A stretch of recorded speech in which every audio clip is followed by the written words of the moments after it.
북이스라엘이 아시리아의 멸망을 당했죠. 그리고 포로로 북이스라엘 지역에 있던 이스라엘 백성들이 포로로 그 아수르 땅으로 끌려가게 됩니다. 그럼 그 땅엔 어떻게 되겠느냐? 북이스라엘 지역은 24절은 이렇게 말하고 있죠. 아수르 왕이 바벨론과 구다와 아와와 하맛과 스발와임에서 사람을 옮겨다가 이스라엘 자손을 대신하여 사마리아 여러 성읍에 두매 그들이 사마리아를 차지하고 그 여러 성읍에 거주하니라. 즉 이쪽 민족과 저쪽 민족을 서로 바꿔치기 한 겁니다. 거주하는 지역을 바꿔버린 것이죠. 왜냐하면 이것은 통치하기 쉽기 위해서입니다. 서로 다른 땅에 자기가 정복한 민족들을 살게 하면 그만큼 이 통치자의 입장에서는 관리하기가 쉽고, 또한 그 땅에, 낯선 땅에 거주한 백성들은 그곳에서 적응하며 살아가다 보니까 그 힘이 약해질 수밖에 없고요. 그리고 고분고분 말을 들을 수밖에 없는 정치적인 현실입니다. 그래서 이러한 방법들은 고대에서부터 지금까지 현대 역사까지 많이 쓰여진 방법입니다. 우리에게 익숙한 고려인이라는 우리 민족, 소련 지역에 있던 옛소련이죠. 지금은 러시아죠. 옛소련 지역에 있던 고려인에 대한 이야기를 잘 알 것입니다. 먹고 살기 위해서, 나라 빼앗긴 아픔 속에서 먹고 살기 위해서 만주로, 또한 북해도로, 소련 지역으로 이렇게 옮겨간 우리 이 땅에 우리 조선인들이라고 해야 되나요? 우리 선조들이 한 20만 명이 됐답니다. 소련 지역에만. 근데 소련이 레닌에 의해서 시작되어지고 그 다음에 뒤를 이은 통치자가 스탈린이죠. 잘 아실 것입니다. 스탈린의 자기가 정권을 잡은 이후에 가장 많이 했던 것 중에 하나가 뭐냐면 숙청입니다. 자기의 정치적인 적대자들을 앞뒤 안 가리고 다 잡아서 수용소에 가두거나 아니면 죽이거나 쫓아내거나 하는 일들이 대숙청이 일어났죠.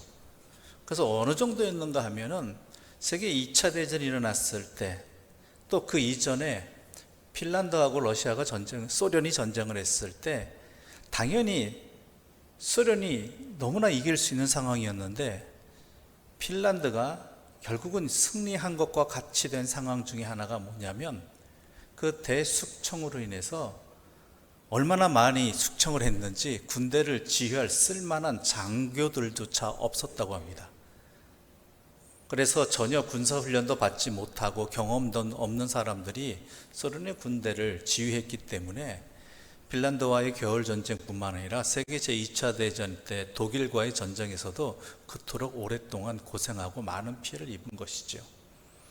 그 대숙청이 하나의 자기의 정치적인 적대자들에게만 한 것이 아니라 또한 자기 정권에 방해가 된다고 생각하는 민족들조차 이 일을 행했는데, 그 대표적인 민족이 바로 고려인이었죠. 조선인들. 이들에 대해서 어떠한 의심과 또한 당시 상황들에 의해서 20만 명이나 되는 고려인들을 강제로 중앙아시아로 이주시켜 버렸다고 합니다.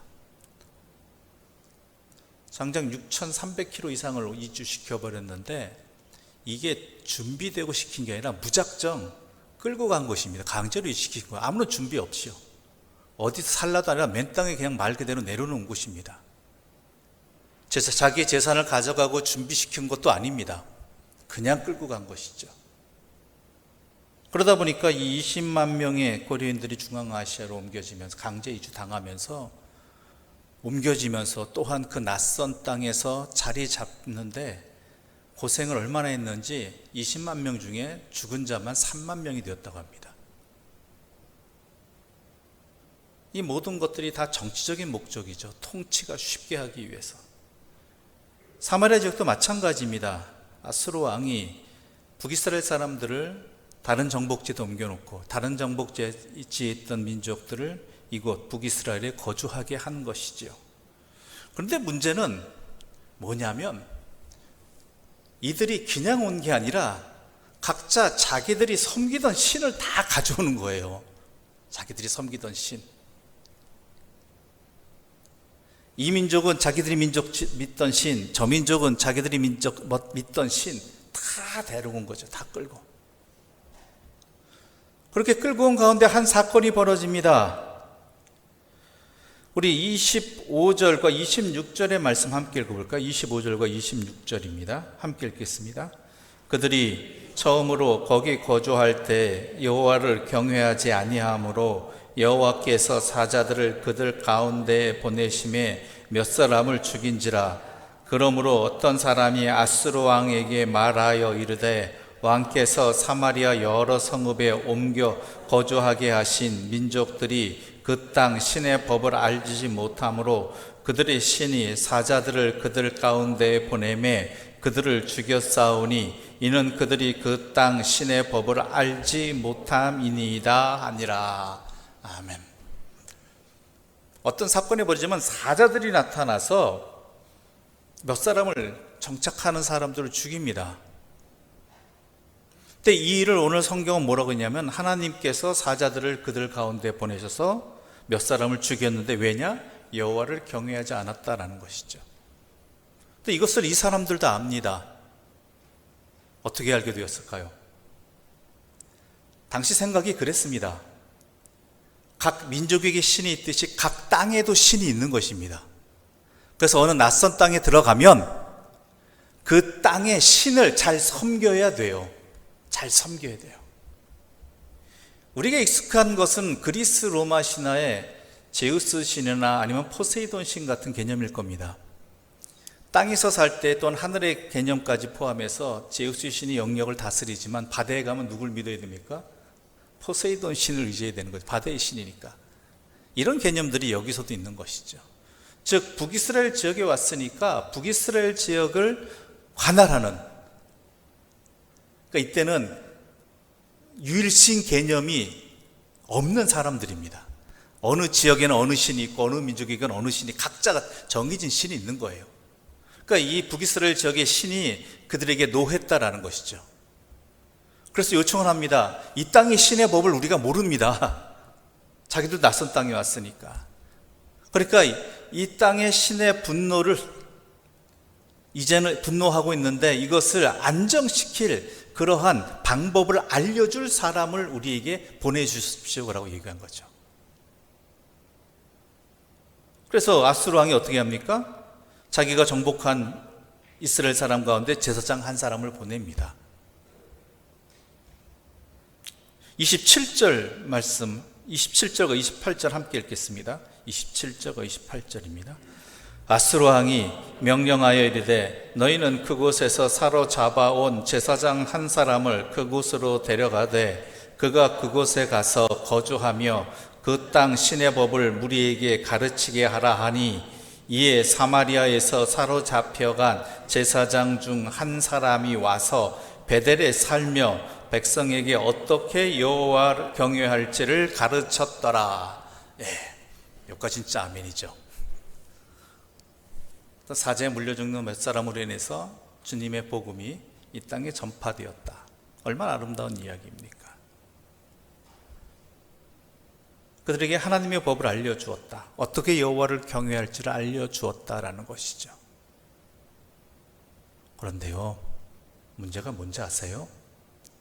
이 제사장이 잘못 가르쳤는지 아니면 가르쳐 주었는데도 이 땅의 백성, 이 땅에 거주하게 된 백성들이 그렇게 여겼는지는 모르겠습니다.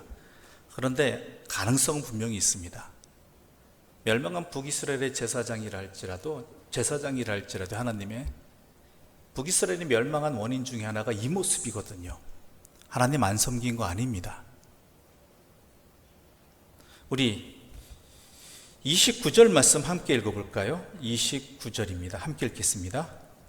그러나 각 민족이 각기 자기의 신상들을 만들어 사마리아 사람이 지은 여러 산당들에 두되 각 민족이 자기들이 거주한 성읍에서 그렇게 하여 33절 함께 읽어보겠습니다. 33절입니다. 이와 같이 그들이 여호와도 경외하고 또한 어디서부터 옮겨왔든지 그 민족의 풍습대로 자기의 신들도 섬겼더라. 무슨 내용인지 아시겠죠? 하나님의 말씀을 가르쳤습니다. 어떻게 여호와를 경외해야 할지를 가르쳐 주었는데 한 단어가 빠졌습니다. 뭘까요? 오직.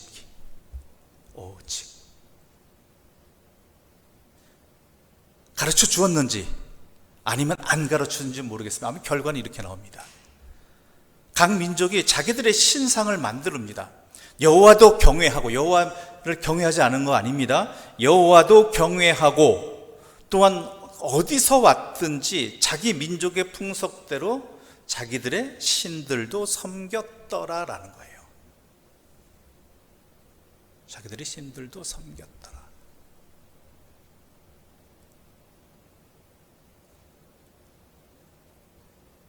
바로 이게 문제가 되는 거예요. 이게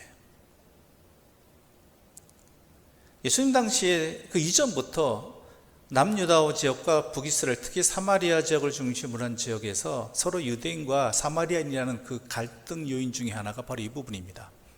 종교 혼합주의라고 표현할게요. 종교가 섞였다는 거예요. 하나님 믿는데 이건 하나님 믿는 게 아니에요. 하나님 믿는데 이것도 섞여 있고 저것도 있고, 표현은 하나님인데 하나님에 대한 부분도 있지만 또 다른 신에 대한 부분도 있고.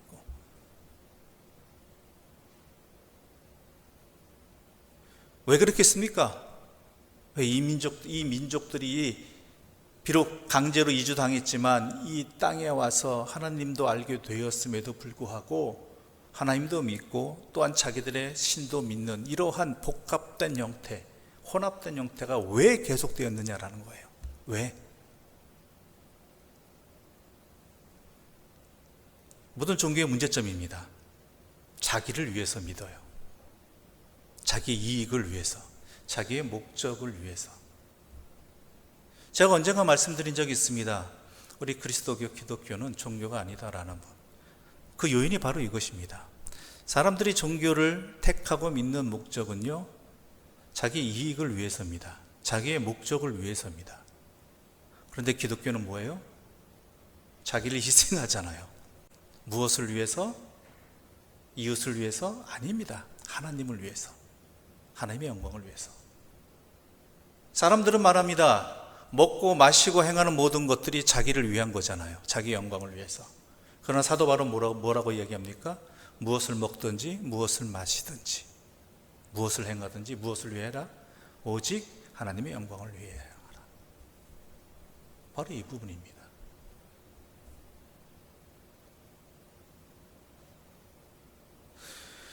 이 북이스라엘에 거주한 이 민족들뿐만 아니라요, 북이스라엘이 계속 해결하지 못한 안타까운 모습이 이 안에 있는 게 뭐냐면, 이 이방 민족들이 이곳에 와서 각자의 신을 섬기는데 어디다 신을 섬기고 있냐? 29절을 보게 되면 사마리아 사람이 지은 여러 산당의 두 대라고 돼요. 사마리아 사람이 지은. 그러니까 우리가 지금까지 열왕기를 쭉 읽어보았지만 남유다나 북이스라엘이나 항상 거의 모든 왕들이 해결하지 못한 것이 뭐냐면 산당 문제였어요. 산당. 그것 해결하지 못한 게 오늘날 어떻게 돼? 이 상황 속에서 결국은 이것들이 온전히 우상들이, 이방신들이 자리 잡게 하는 근간이 되어버렸다는 거예요. 그게.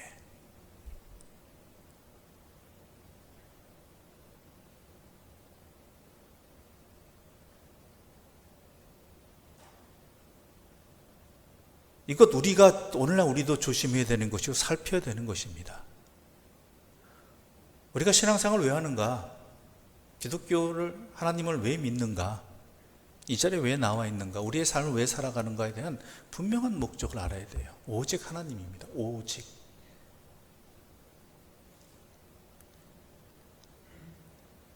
하나님 믿으면서 하나님 경배하는 것도 좋고, 또한 또 다른 것도 얻으면 좋지 않겠느냐, 일석이조면 좋지 않겠느냐 말하지만요, 아닙니다. 우리는 그럴 수 없습니다. 포장은 그럴싸하게 할 수 있을지 모르겠지만 결국 속마음은 어디에? 중심은 하나님 아닌 다른 것에 가 있게 된다는 거예요.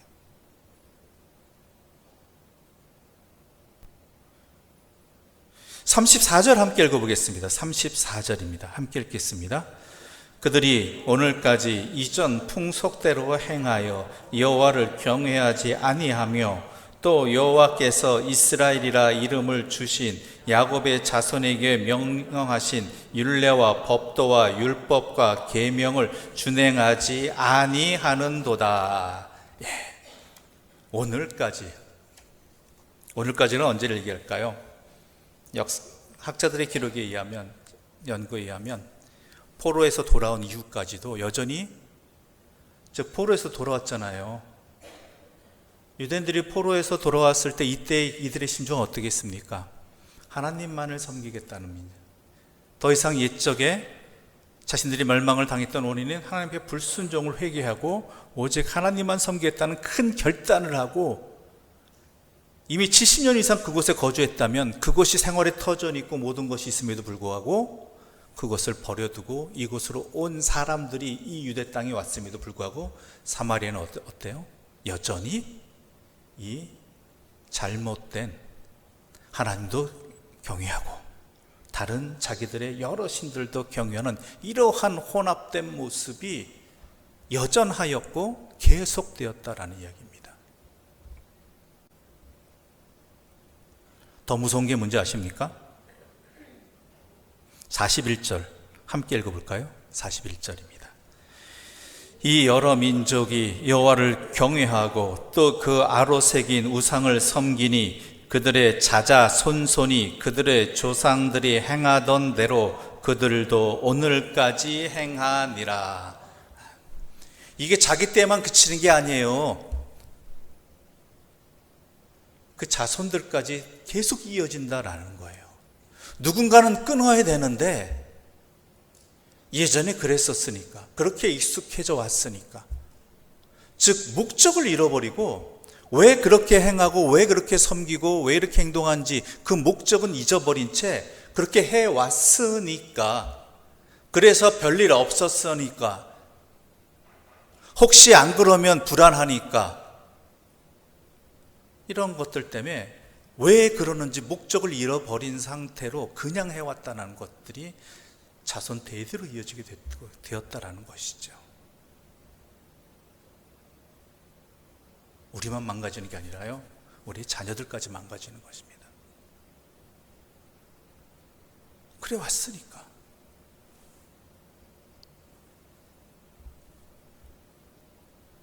오늘 우리의 신앙도 한번 잘 짚어봐야 됩니다. 우리가 여러 가지 하나님 믿는 사람으로서 여러 가지 행동들을 하고 여러 가지 선택들을 하고 또한 여러 가지 기도도 하고 하는 가운데 있는데, 그런 목적이, 행하는 목적이 어디에 있느냐라는 거예요. 어디에? 무조건 교회에서 하는 일이니까, 신앙인이 하는 일이니까 이게 아닙니다. 왜 하는가, 목적이 어디 있는가, 어디에다 목적을 두었는가라는 거예요. 오직 하나님을 섬기고 하나님을 경외하기 위해서인가, 하나님께 목적이 있는가, 아니면 다른 목적이 있는가, 세상적인, 분별해야 된다는 것이죠. 혹자는 이렇게 얘기합니다. 하나님도 섬기고 또한 세상적인 목적도 이루면 좋지 않겠느냐? 아닙니다. 그건 우리가 할 일이 아닙니다. 우리가 해서는 안 되는 일입니다. 누가복음 16장 13절에 이런 말씀이 있습니다. 한번 우리 찾아볼까요? 누가복음 16장 13절입니다. 누가복음 16장 13절입니다.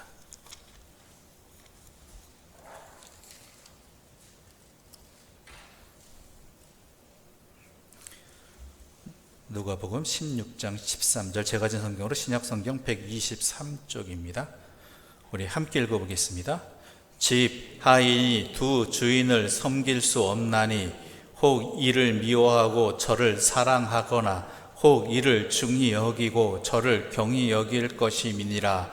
너희는 하나님과 재물을 겸하여 섬길 수 없느니라. 아멘. 누구에게는 말이에요? 두 주인을 섬길 수 없. 누구에게? 그 집 하인이. 우리들 인간 얘기하는 거. 우리들은 그냥 막연한 얘기 아니에요. 우리는 주님의 자녀이기도 하지만 주님의 종입니다. 분명히 예수님 말씀하십니다. 지파인이 두 주인을 섬길 수 없다. 이건 단정입니다. 확정입니다. 세상은 우리를 유혹합니다. 사탄은 우리를 유혹합니다. 둘 다 할 수 있다. 둘 다 하면 좋지 않겠느냐. 세상 명예도 없고 인정도 받고 부도 쌓고 힘도 없고 그러면서 하나님께 영광 돌리면 되지 않겠느냐. 그게 하나님께 영광 돌리는 것 아니겠느냐. 미안합니다. 우리 주님은 분명히 말씀하십니다. 우리 하나님은 분명히 말씀하십니다. 우리를 창조하시고 우리를 너무나 잘 아시는, 우리의 연약함까지도 다 아신 하나님께서 우리를 사랑하셔서 말씀하십니다. 그 지파인이 두 주인을 섬길 수 없다라는 것입니다.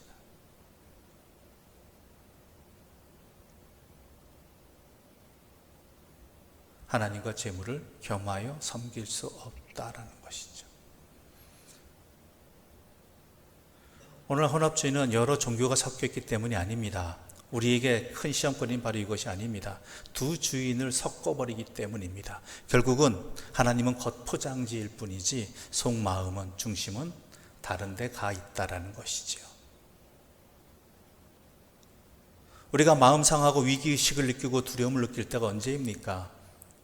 하나님 앞에 내 모습이 어떠한가 살폈을 때입니까? 아니면 내 자신의 환경들이, 상황들이, 세상적인 여건들이 어려움을 닥쳤을 때 우리는 위기의식을 느낍니까? 위기의 상황 속에서 우리가 극복하고자 하는 것은 어떤 것입니까? 하나님 앞에서의 나의 모습입니까? 아니면 내 여건들이나 상황들을 해결하고자 하는 것입니까?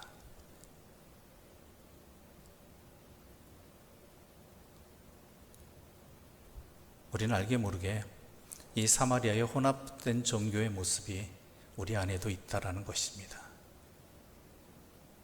사탄의 유혹에 우리는 나도 모르게 넘어가고 있을 수도 있습니다. 아니, 있다라고 말하는 게 솔직히 정직한 이야기겠지요. 지파인이 두 주인을 섬길 수 없나니 혹 이를 미워하고 저를 사랑하거나 혹 이를 중히 여기고 저를 경히 여길 것입니다. 너희는 하나님과 재물을 겸하여 섬길 수 없느니라. 이게 바로 북이스라엘이 멸망한 이유이고, 북이스라엘이 하나님의 말씀에 불순종한 이유가 바로 여기 있습니다. 두 주인을 섬기고자 했기 때문에 결국은 하나님을 미워하고 하나님의 말씀을 따르지 않은 것이지요.